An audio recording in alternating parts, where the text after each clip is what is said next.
Go. Okay, this is part 2 because the videoing dog decided to go off and greet other dogs.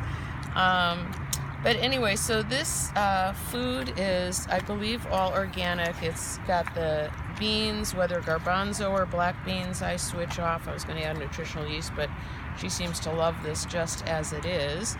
And then we've got smoothie from Jimbo's consisting of their specially made almond milk, pineapple, bananas, spirulina, kale, almond butter. I think that's all, I can't remember. And then I've also added lots of coconut oil to this, and her supplements, I don't even know that I can remember them all, but they're lots of vitamin C, CoQ10, enzymes, probiotics. Yes, she has perfect poops. She still tries to be perfectly housebroken, knows when she needs to potty or poop, and tells me. And what else are we giving her? Taurine, and I'm trying to think what else. Yeah, she is definitely interested in her food. We were doing some green mush for a while from Compassion Circle. And what else have we got? Glucosamine, MSM. I try to keep her on holistic as much as possible to avoid side effects, but we've done a lot of homeopathy as well for if she either feels uncomfortable, and if she cries and I can't figure out what it is, that she needs to go to the bathroom or she's hungry or something, then we do valerian root, and that's been incredibly helpful.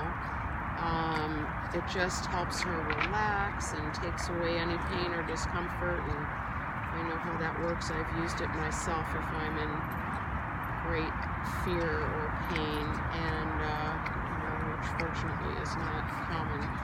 But anyway, yeah, it's trying to care and do hospice care, and if anyone's interested, there are a couple of incredible organizations called brighthaven.org for hospice care, Spirits in Transition hospice care, and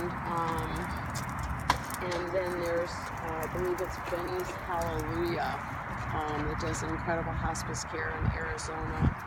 I'm trying to think if I've missed anybody, but there's books that can be ordered on hospice care from brighthaven.org, 3 incredible books that I've read. But anyway, ideally more than one person should be doing hospice care.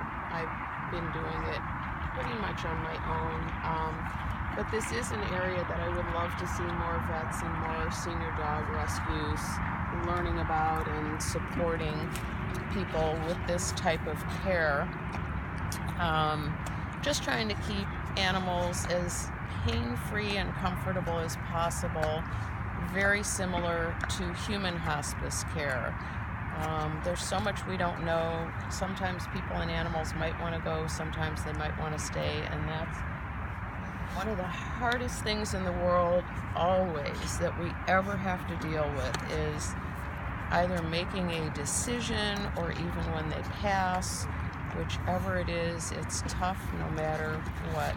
We love them, we miss them, and I could go on forever. I think Gracie could eat forever, but I guess that's a wrap.